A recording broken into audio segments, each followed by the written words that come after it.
जय हिंद दोस्तों। चलिए शुरू करते हैं आज करंट अफेयर्स। आज का हम लोग का पहला सवाल है, वैश्विक पेंशन सूचकांक 2023 में भारत को कौन सा स्थान मिला है। तो इस वैश्विक पेंशन सूचकांक में जो इंडेक्स जारी हुआ है, इसमें भारत को मिला है कौन सा स्थान, यह 45वां स्थान। यह जारी करने वाली जो पेंशन सूचकांक जो जारी करती है, जो इंडेक्स जारी करती है, वो कौन सी संस्था है। उस संस्था का नाम है मर्सर। यह संस्था क्या करती है, इस इंडेक्स को जारी करती है। यह कितने क्रम का इंडेक्स था, यह 15वें क्रम का था, यह 15वीं बार निकला है, ठीक ना। यदि बात की जाए, यह तो 45 नंबर पे टॉप कौन किया है, ठीक ना। तो टॉप किया है कौन, हॉलैंड, जिसको नीदरलैंड भी बोलते हैं। हॉलैंड ने क्या किया है, टॉप किया है, ठीक ना। और लास्ट स्थान पे कौन है, तो वह है अर्जेंटीना। लास्ट स्थान पे कौन है, अर्जेंटीना है। और भारत का स्थान कौन सा है, 45वां है। यानी टोटल यदि बात की जाती है टोटल कितने थे, तो टोटल 47 कंट्री थे, जिसमें भारत 45वां स्थान है। ठीक, चलिए अगला प्रश्न देखते हैं। अगला प्रश्न है इंडेक्स के बारे में है। इंडेक्स में क्या है कि जो भी इंडेक्स आया है वैश्विक नवाचार सूचकांक में भारत की कौन सी रैंक है, तो यह 14 रैंक है, 44वां स्थान है भारत का, इंडिया का कौन सा स्थान है, 40वां।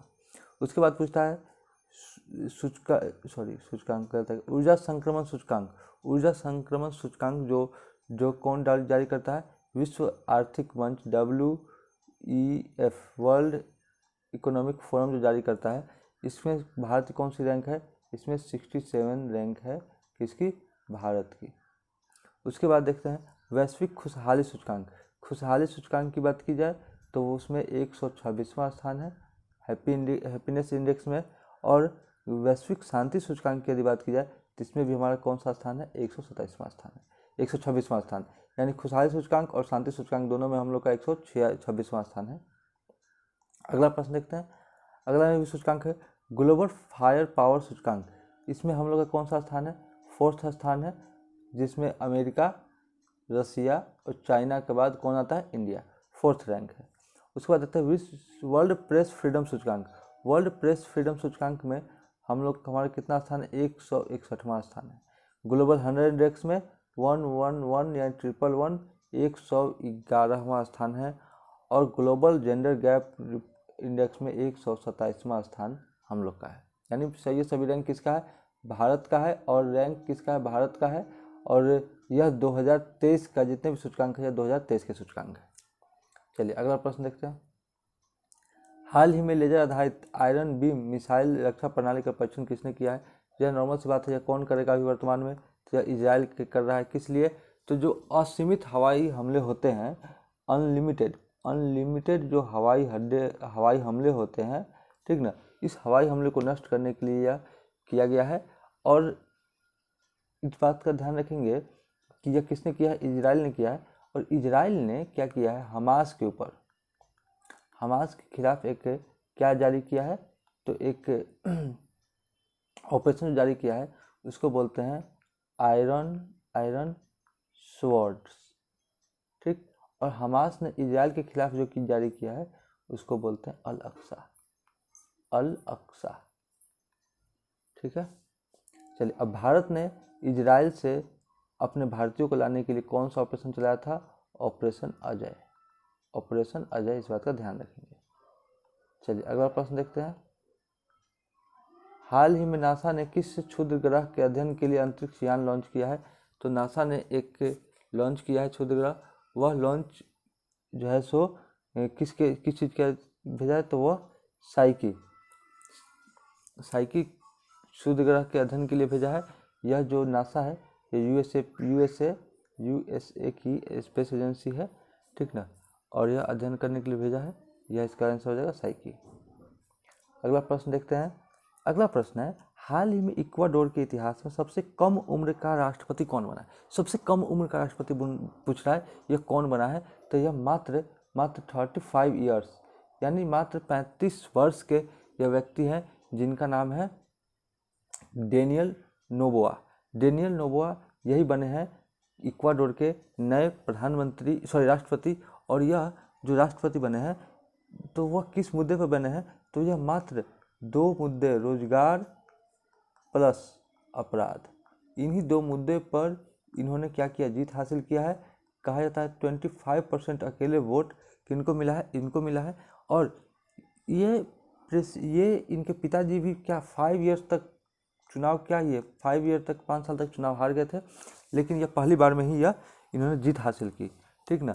और इसके पहले यदि बात की जाए कौन थे, तो वह थे गुइलेमो, इसके पहले राष्ट्रपति थे गुइलेमो, ठीक है। चलिए, यदि इक्वाडोर की राजधानी की बात की जाए तो इक्वाडोर की राजधानी क्वेटो इसकी राजधानी है। चलिए अगला प्रश्न देखते हैं।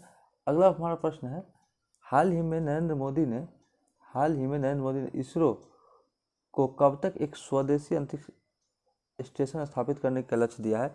तो अंतरिक्ष स्टेशन स्थापित करने का, यानी कि वो भी कौन सा, स्वदेशी अंतरिक्ष स्टेशन। स्वदेशी अंतरिक्ष स्टेशन करने के बाद की है वह कब तक, 2035 तक करने के बाद, यानी 2 टारगेट दिए हैं, 2 टारगेट, ठीक ना। 2 टारगेट दिए गए हैं। इसमें पहला टारगेट तो स्वदेशी अंतरिक्ष स्टेशन हो गया, और दूसरा जो टारगेट दिए हैं वो कौन सा टारगेट है, मानव अंतरिक्ष मिशन, यानी मानव को भी भेजने का यह लक्ष्य रखा जाए, मानव अंतरिक्ष मिशन यह जो है सो किया गया। तो यह कब तक, 2040, और यह पहला जो है स्वदेशी अंतरिक्ष वाला 2035 तक के लिए किया गया है।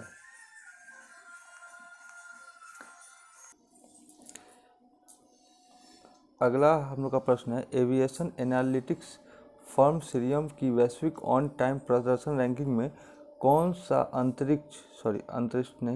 अंतर्राष्ट्रीय इंटरनेशनल हवाई अड्डा शीर्ष पर है, यानी कि फर्स्ट रैंक पर कौन सा हवाई अड्डा है। तो इसमें हमारे भारत का कैंपोगोड़ा हवाई अड्डा, जो कि कहाँ पे है, बेंगलुरु में है। यह हवाई अड्डा सबसे शीर्ष स्थान पे है, पहले स्थान पे। और राजीव गांधी वाला हवाई अड्डा भी अभी सेकंड पोजीशन पे है। तो इसका आंसर हो जाएगा कैंपोगोड़ा हवाई अड्डा। अब देखते हैं मोपा एयरपोर्ट कहाँ पे है। तो मोपा एयरपोर्ट जो है सो इसका नाम रख दिया गया है मनोहर पर्रिकर एयरपोर्ट, जो कि कहाँ पे है, गोवा में है, ठीक। चौधरी चरण सिंह एयरपोर्ट कहाँ पे है, तो यह लखनऊ में है। चौधरी चरण सिंह एयरपोर्ट लखनऊ में। माँ अहिल्याबाई एयरपोर्ट यह इंदौर एमपी में। शहीद भगत सिंह एयरपोर्ट यह कहाँ पे है, तो शहीद भगत सिंह जो एयरपोर्ट है ना, इस चंडीगढ़ एयरपोर्ट जो है ना, इस चंडीगढ़ एयरपोर्ट का नाम जो है शहीद भगत सिंह एयरपोर्ट रख दिया गया है। हाल ही में कटी बिहू 2023 त्यौहार कहाँ मनाया गया है। हम लोग जानते हैं बिहू जो त्यौहार है यह असम के लिए प्रसिद्ध है। असम राज्य में बिहू त्यौहार मनाया जाता है। लेकिन बिहू जो त्यौहार है ना, यह बिहू त्यौहार भी 3 बार बनता है, 3 तरह से, ठीक ना। एक बनता है माघ बिहू, ठीक ना, दूसरा रंगोली बिहू, और तीसरा जो बनता है वो बोलते हैं कटी बिहू, कटी या काटी बिहू। यह तीन जो बिहू है सो बनता है माघ में, रंगोली या कटी में। तो माघ में जो बनता है वह जनवरी फरवरी के आसपास, ठीक ना। अप्रैल के अंत में रंगोली बिहू बनता है, और कटी बिहू अक्टूबर में, यानी अभी के समय में बन रहा है। तो इसका सही उत्तर क्या हो जाएगा, असम, ठीक। यह जो फसल में जो भी त्यौहार बनता है वो मेनली क्या है, फसल के लिए, फसल की कटाई के बाद भगवान को शुक्रिया अदा करने के लिए फसल के समय यह किया जाता है। चलिए अगला प्रश्न है, हाल ही में स्कूली बच्चों के लिए ऑनलाइन शिक्षा ऐप जिसका नाम है जे गुरुजी, ऐप का नाम है जे गुरुजी, ऐप लॉन्च किया है। किसने लॉन्च किया है, तो यह झारखंड के राज्य सरकार ने लॉन्च किया है, ठीक ना। इसमें क्या है, ऑनलाइन एजुकेशन ऐप है, या ऑनलाइन एजुकेशन ऐप है, जिसमें स्कूल कितने 1 से लेकर 12 तक के बच्चों को ई नोट्स, जो ऑनलाइन में जितने भी वर्तमान में जैसे हम लोग ऑनलाइन क्लासेस करते हैं ना, तो वही सारी सुविधा इसमें भी दी गई है, जिसमें कि किस बात को, जिसमें कि ई नोट्स होंगे। उसके साथ ही इसमें ऑनलाइन क्लास होगी, ऑनलाइन क्लास भी होगी, ठीक ना। इसमें टेस्ट भी होगा। इन सभी सुविधाओं को इसमें दिया गया है। तो इसका सही उत्तर हो जाएगा झारखंड। चलिए